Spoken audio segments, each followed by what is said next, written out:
Paternò, ciudad floreciente, está situada sobre la ladera meridional del Egna, a 239 m de altitud y a 19 kilómetros de Catania. Ciudad populosa, 50.000 habitantes, e importante centro agrícola y comercial, cítricos, aceitunas, hortofrutícolas, conservas alimenticias. De orígenes remotos, documentado desde el Neolítico, fue construida en el lugar de la griega Ibla Major, recordada por Tucídide, Diodoro y Livio, ocupando la colina, sede del antiguo poblado, y la baja meseta. En la zona se encuentran numerosos restos arqueológicos que demuestran sus orígenes remotos. Cerámicas de la Edad del Bronce, segundo milenio a.C. Restos de baños, termas y antiguos murallas de la Edad griega arcaica, siglos B c, helenística, siglos I c, y romana. Las ruinas de un acueducto, restos de un vasto cementerio y suelos con mosaicos bien ejecutados, siglo I c, certifican la importancia de la ciudad y su florecimiento durante muchos siglos. Ulteriores restos arqueológicos, procedentes de la colina en el siglo IV de la era cristiana y de la edad bizantina, demuestran la incesante persistencia de la ciudad hasta los siglos B. Más tarde, en la edad sarracena floreció en la zona un caserío agrícola como bien certifica, aproximadamente en el año 1000, el geógrafo árabe Al-Muqaddasi. Paternò debe, en todo caso, su reconstrucción y su crecimiento a los normandos, que durante las distintas fases de la conquista de Sicilia, edificaron sobre la gran colina el castillo, 1072, e hicieron de Paternò una próspera ciudad feudal. El castillo posiblemente fue propiedad de la condesa de Lasia, mujer del gran conde Rugero el Normando, que más tarde cedió a su hermano Enrico, conde de Policastro y perteneciente a la familia de los marqueses del Monteferrato, que esposó a Flandrina, hija del gran conde.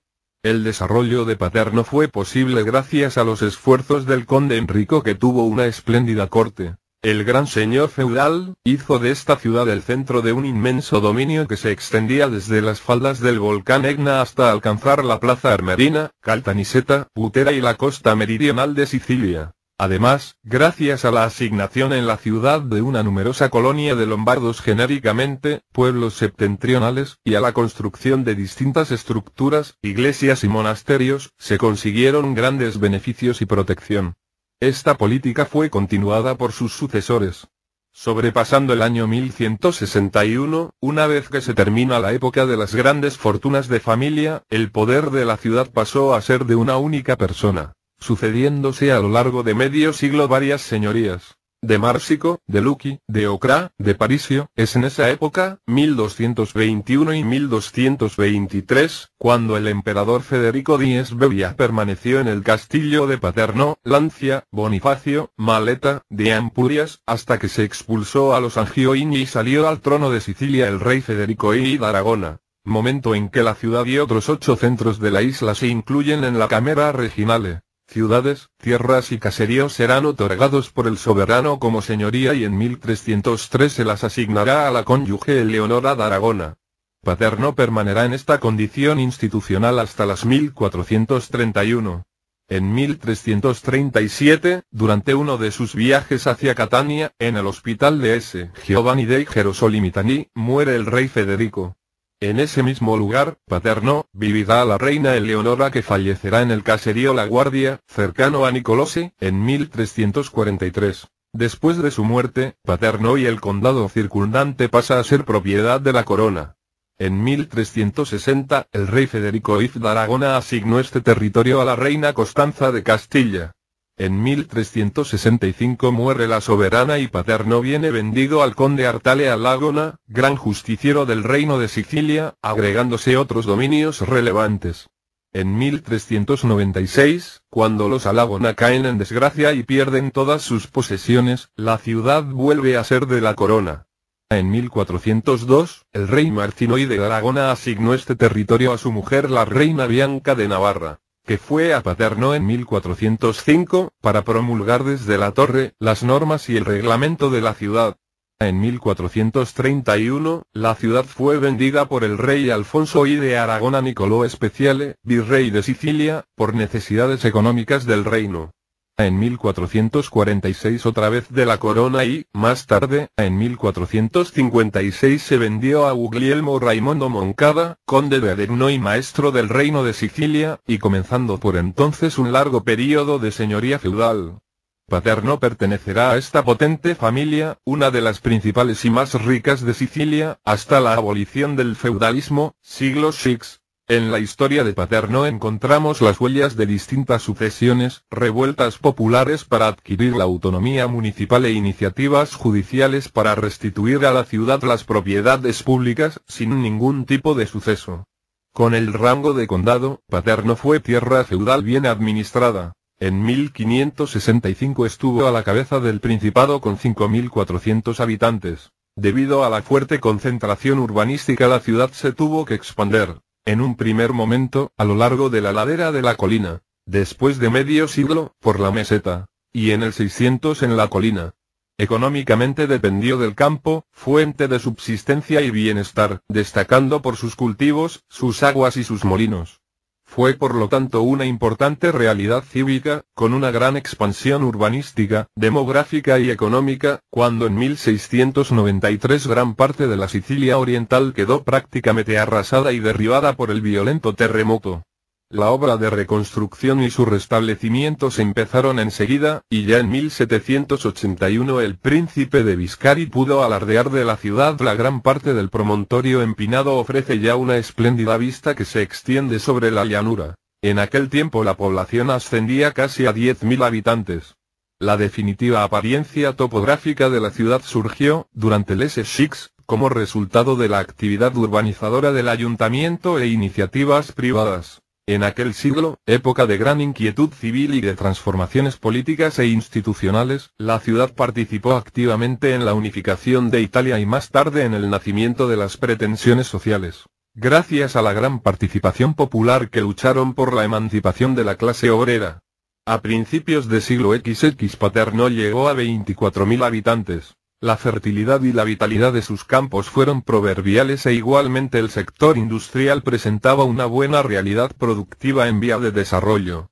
Aunque fue un pueblo sustancialmente agrícola también se dio, en aquellos tiempos, refinadas construcciones que se entremezclaban con la red urbanística. Fueron realizadas obras de moderna arquitectura que rápidamente se unieron a la compleja estructura de la ciudad, con restos de ilustres construcciones normandas, del siglo VI y de siglos sucesivos. Después de la tragedia de la I Guerra Mundial, que arrasó con el pueblo y que destruyó un rico patrimonio cultural, fue atribuida a la ciudad la medalla de oro de Grande Mutilata. En la segunda mitad del siglo XX, Paterno vivió de una rica etapa con transformaciones, nuevos edificios y soluciones urbanísticas. Paterno es la ciudad natal del geógrafo y cartógrafo G. B. Nicolosi, 1610-1670, del médico y naturalista Vincenzo Chisari, 1708-1767, del general Michele Carrascosa, 1774-1853, del jurista Emanuele Bellia, 1792-1860. La ciudad fue definida como civitas fertilísima, ya que hasta el siglo XVI fue el centro de cultivación del gusano de seda y de la producción de la seda.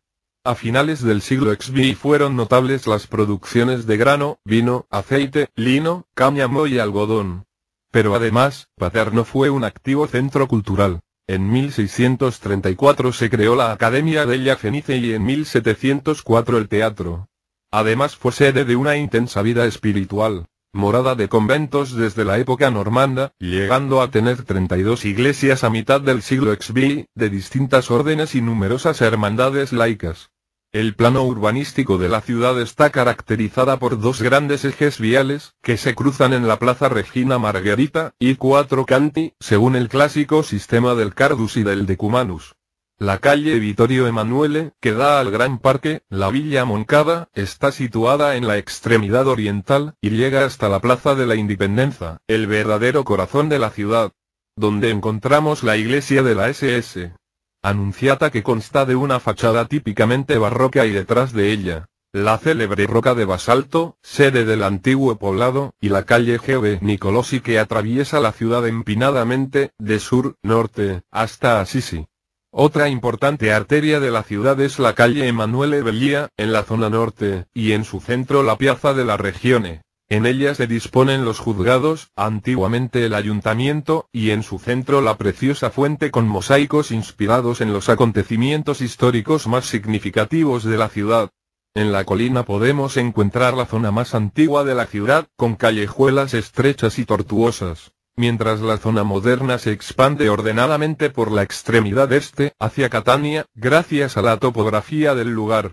La colina es de gran interés porque abundan las obras arquitectónicas. El poderoso castillo, 1072, edificado por Ruggiero el Normando y modificado en el siglo VI, sala de armas, galería con inmenso bíforo, vista del valle del Simeto, consta de una espléndida capilla con rarísimos frescos del siglo VI. La antigua iglesia de S. María del Alto, reconstruida en su totalidad y de época normanda, con una fachada rígida de estilo neoclásico y con escalinata de ingreso del 1773, donde se encontraba el antiquísimo icono de la Madonnanera. Los grandiosos restos del convento de S. Francesco, 1346, de estilo gótico francés, se agregan a la iglesia recientemente restaurada. La iglesia de Cristo al Monte, de mitad de siglo XV, que consta de un imponente altar barroco. La iglesia de S. María delle Grazie, 1611, con un interior embellecido de delicadas decoraciones de rococó y con un cementerio monumental. La iglesia de S. María della Valle di Sapato della Gancia, 1092, que fue construido por la condesa de Lasia, con portal gótico del 300 y techo en madera del 500. El solemne santuario de María S.S. della Consolazione, 1954, con un estilo neorrománico. La pequeña iglesia de S. Giacomo, siglo XV. En los pies de la colina nos encontramos con la austera iglesia de S. Marco, más o menos del 1130, interesante documento de la arquitectura local de época normanda que consta, en su exterior, de una fachada barbárica y, en su interior, de antiguos frescos. La pintoresca Torre dei Falconieri, siglo VI, con la anexa iglesia Itria. La iglesia de S.S. Annunziata, siglo XV, con fachada barroca, completada en 1908, y convento del siglo XV y dominado por la imponente cúpula. La grandiosa iglesia de la patrona de S. Bárbara, 1583, con elegante interno neoclásico. La solemne y compacta iglesia de S. Domenico, 1562. La iglesia del Camine, 1502, típica del Renacimiento y con estatua de la Madonna della Catena de la escuela gaginesca. La iglesia de S. Margherita, 1750, interesante ejemplo del barroco menor de la zona. La iglesia de S. Francesco alla Annunziata, 1987, es un ejemplo reciente de la arquitectura sacra, con una estructura dinámica que se transforma en fascinante sonoridad, y un interior construido como expresión exquisita de inesperados valores formales y decorativos. La parte septentrional de la ciudad surge después de 1976, gracias a la iniciativa del parlamentario Paternese Nino Lombardo y del grupo directivo de la Democracia Cristiana. El Quartiere Ardizzone es una zona moderna con una avanzada cultura urbanística, que se expande de forma racional y a través de los grandes ejes de comunicación. El ayuntamiento, la original iglesia del Espíritu Santo y otros edificios públicos son la prueba de esta grandiosa mentalidad.